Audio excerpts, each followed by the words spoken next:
Fabienne Lemoyle. Le Premier ministre Jean Castex sur le terrain ce matin à Roissy pour voir comment se passent les contrôles des passagers qui arrivent du Brésil, d'Afrique du Sud et d'Inde notamment, pays dont les variants inquiètent. Tests PCR obligatoires et placement en quarantaine pour 10 jours à leur arrivée.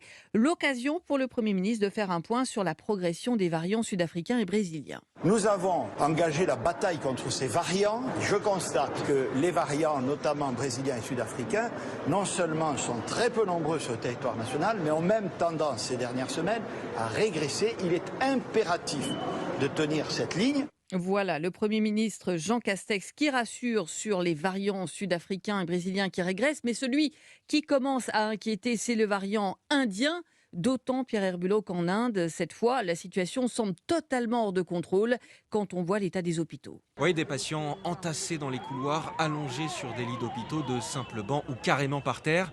Certains sont même pris en charge à l'extérieur, sur le parking. Cet homme raconte sur les réseaux sociaux que son meilleur ami en état critique a été refusé par 3 hôpitaux. Il est mort au 4e transfert dans l'ambulance. En Inde, les nouvelles contaminations sont légion chaque jour.